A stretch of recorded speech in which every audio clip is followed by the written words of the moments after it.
Kita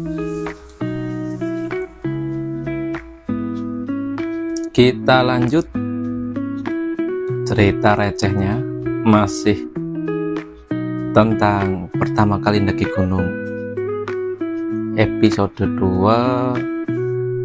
part 3. Masuk ke hari yang kedua dari Ranu Kumbolo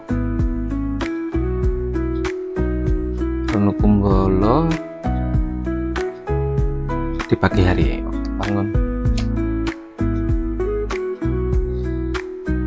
bangun di hari kedua dari Ranu Kumbolo itu ya tetap urusan perut. Yang pertama masak nasi.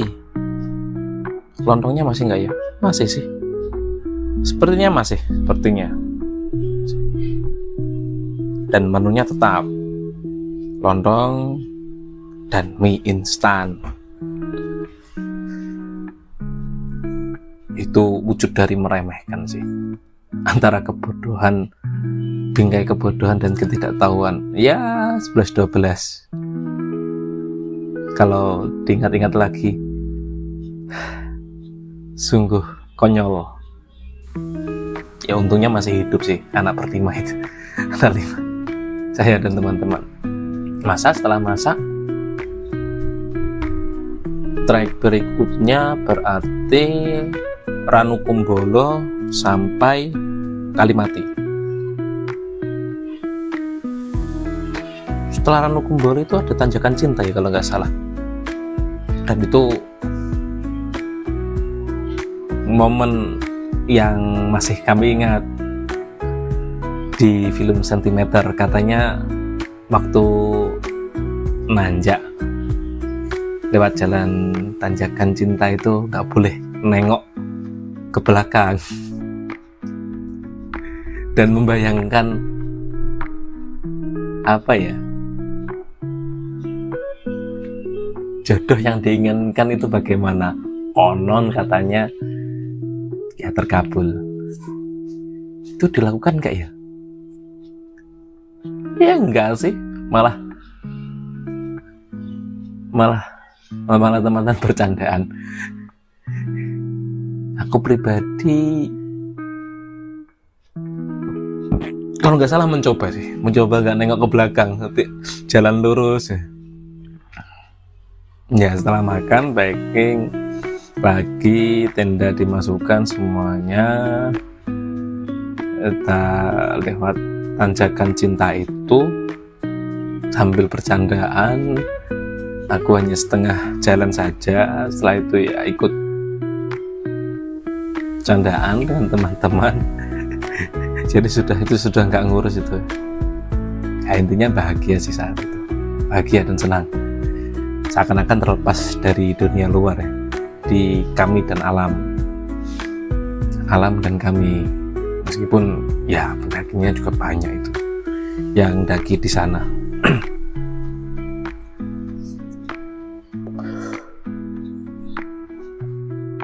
Ya cukup banyak.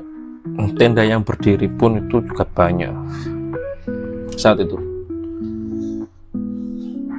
Nah itu dari Ranu Kumbolo sampai Kalimati, saya juga lupa berapa pos.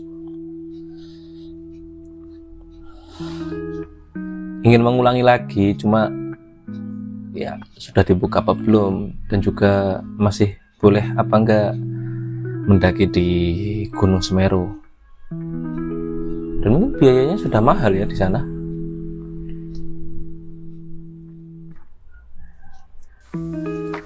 Kalimati.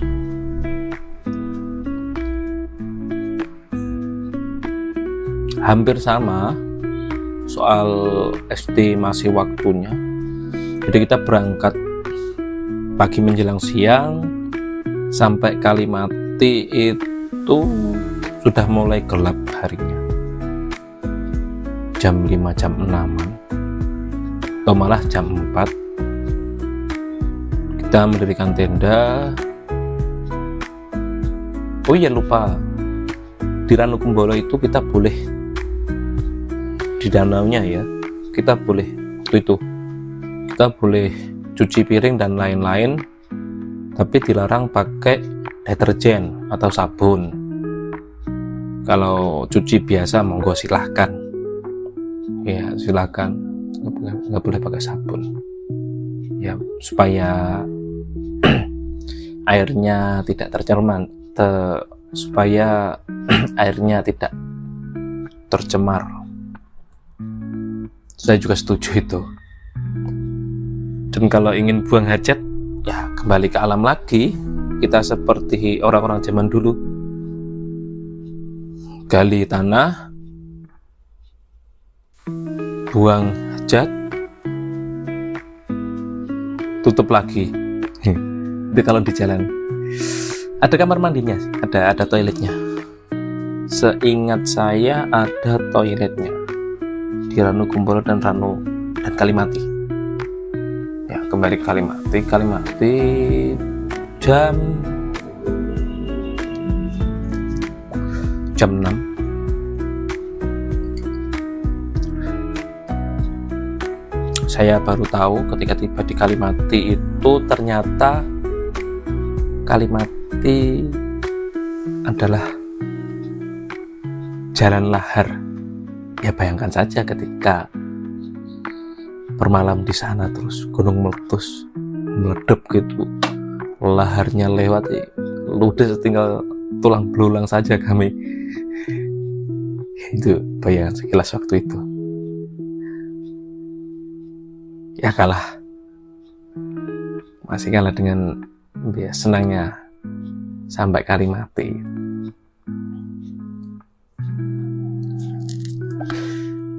Kebetulan sampai Kalimati kami itu kehabisan air, dan katanya ada sumber air sana, namanya Sumber Manik. Dari Kalimati ke Sumber Manik perjalanan setengah jam, PP 1 jam. Yang berangkat saya dan Kak Arka, dulu namanya Sigit, sekarang ganti Arka. Ke sana. Ya memang betul 1 jam. PP itu pulang pergi kurang lebih 1 jaman. Sampai ke tenda lagi itu sudah hari agak gelap. Dan jangan kalian pikir Sumber Manik itu airnya seperti air terjun gitu ya. Ya airnya, seingat saya itu mancur gitu, airnya mancur sejari kelingking, kalau nggak sesapu lidi, seingat saya itu. Jadi kita ambil air di sana, kita bawa botol 4. Iya, bawa botol 4. Nah, teman-teman yang di tenda masak air sisa, masih ada sedikit air sisa itu dibuat masak bersama.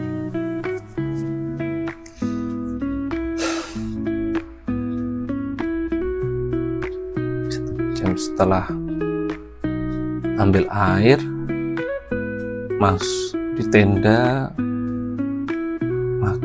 kembali ke tenda teman-teman, makan.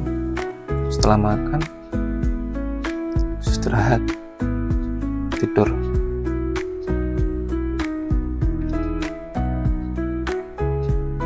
Hari kedua, dan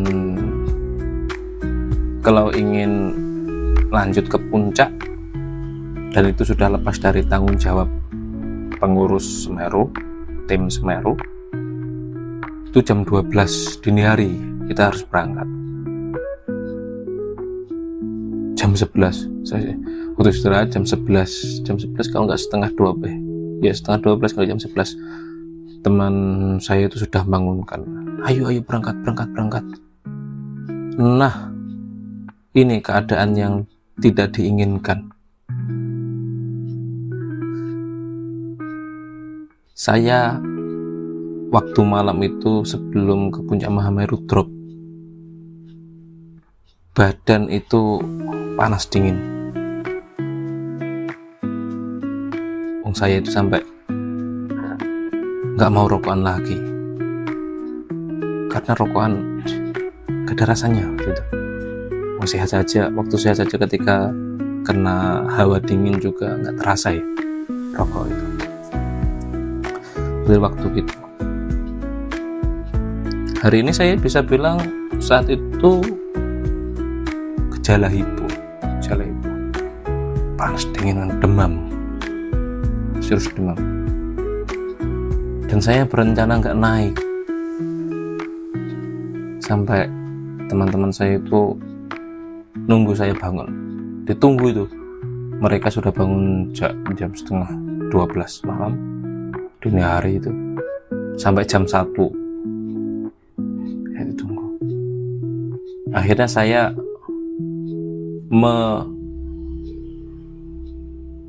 menekatkan diri, ini nggak boleh ditiru sih, menekatkan diri untuk mendaki, untuk sampai ke puncak Mahameru.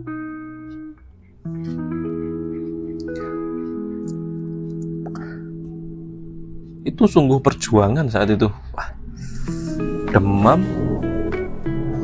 jam 12 dini hari, suruh berangkat. Ya, deteksi saya nggak cocok dengan air alam. Entah itu kurang higienis atau bagaimana, saya nggak tahu. Sampai hari ini pun juga gitu, dengan air sumber itu, kurang cocok.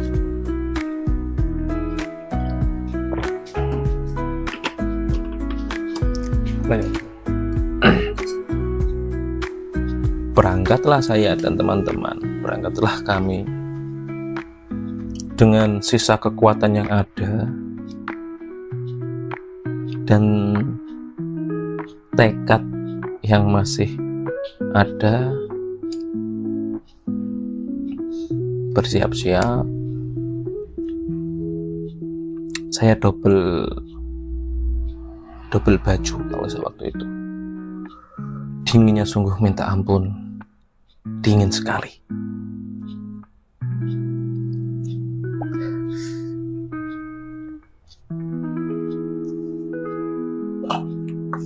Start jam 1, lagi ke puncak Mahameru. Ya, kami kira sudah ketinggalan, ternyata masih ada pendaki lain baru berangkat juga jam 1.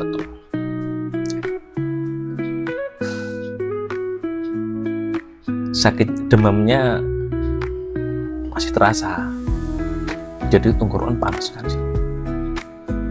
Tapi lagi-lagi kalah dengan rasa bahagia dan senangnya. Untung tenaga saya masih kuat sih, masih kuat. Ya masih muda, sangat muda waktu itu. Tenaga masih, dengan performa cukup baik, masih terjaga lah olahraganya.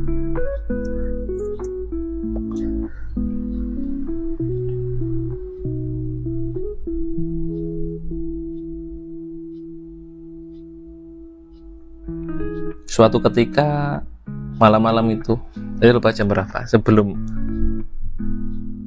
nanjak 70 derajat, kemiringan 70 derajat kalau nggak salah, kalau ke 80 itu, ke tanjakan yang berpasir, maju 2 langkah, mundur 1 langkah, maju 2 langkah, mundur 1 langkah.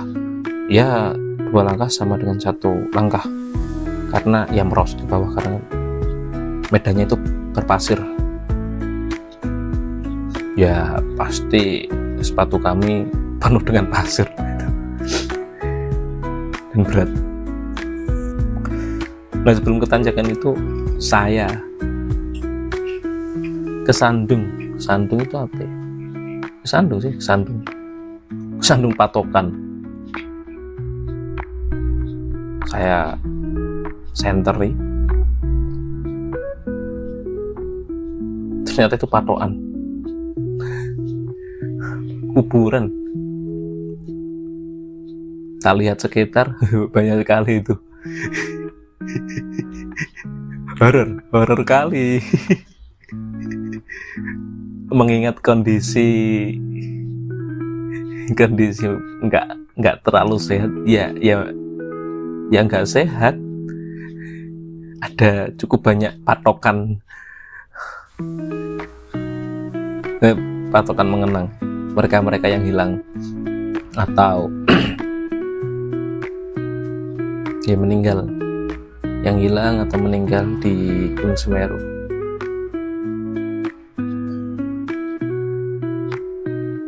Itu sudah, saat itu sudah pasrah saja sih, pasrah sama alam dan Tuhan.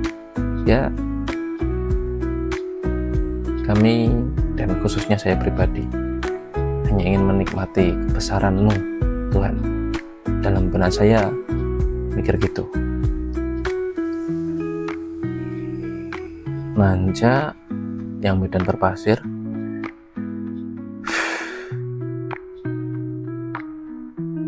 dan horor lagi.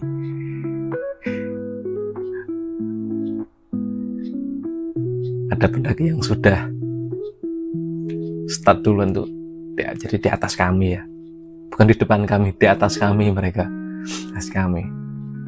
Kalau sudah ada suara batu,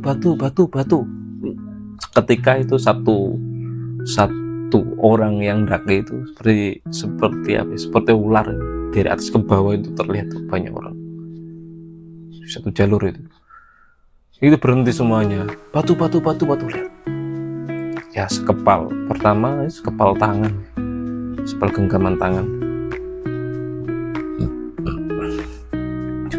sih, masih aman. Kami pikir lanjut lagi, maju 2 langkah, mundur 1 langkah, maju 2 langkah, mundur 2 langkah,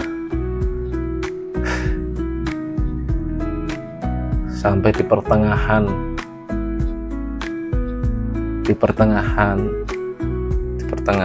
jalan, dan lagi batu. Ada yang bilang dari atas batu.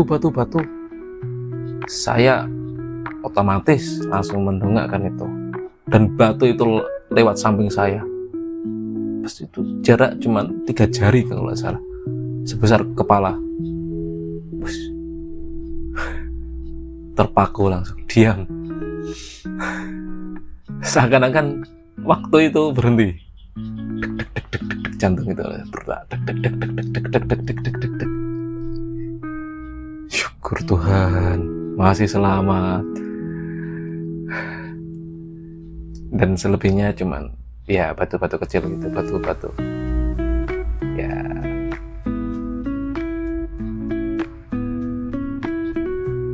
Bagusnya kita saling support, meskipun nggak kenal ya sama pendaki itu. Ketika sudah di alam, saling support, saling dukung, seperti mengingatkan. Bayangkan kalau nggak ada himbauan dari atas batu gitu, ya sudah bisa kena kami. Itu samping kiri kanan itu sudah jurang.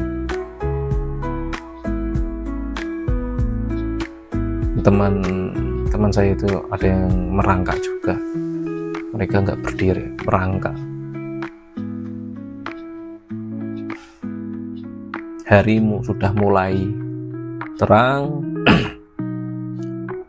puncak sudah terlihat, tapi kok nggak sampai-sampai. Itu bentar lagi, guys. Itu puncak terlihat itu. Ya, puncaknya terlihat.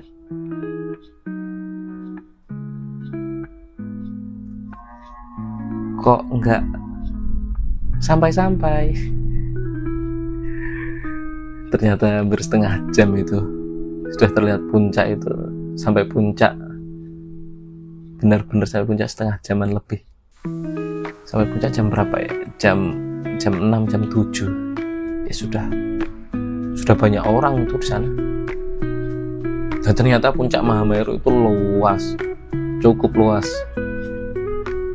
Bisa buat main bola dua tempat. Nah, saya teriak sampai puncak, saya teriak dalam keadaan yang nggak sehat. Cita-cita saya ketika sudah sampai puncak Mahameru di sana merokok, menikmati pemandangan alam sambil merenung betapa kecilnya diri saya di hadapan alam dan kebesaran Tuhan. Ya, yang pasti itu dalam keadaan bahagia juga dan sambil merenung. Kita itu kecil, sangat kecil.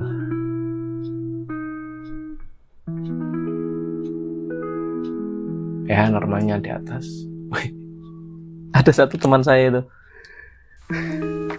dia berak di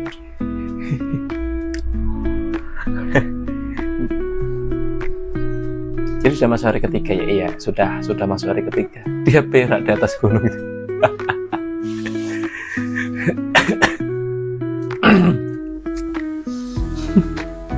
Dia buang hajat. Ya.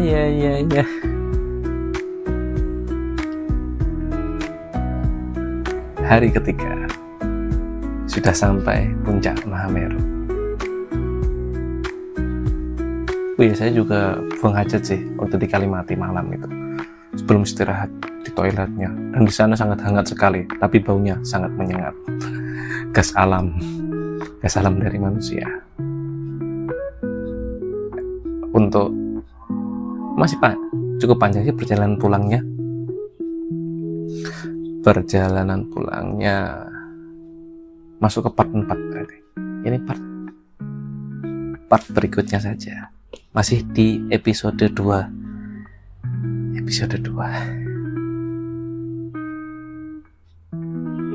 Kenapa panjang? Karena saya ingin mengingat detail-detailnya. Untuk tema-tema mendaki gunung, mungkin temanya gunung apa? Pernah ada yang pernah saya daki itu Lawu, Arjuna, Butak, Semeru juga itu, sama Puncak Limas Wilis, jalur Nganjuk. Ya, terima kasih sudah mendengar, dan tunggu cerita-cerita receh saya berikutnya. Salam lestari, karena temanya soal alam.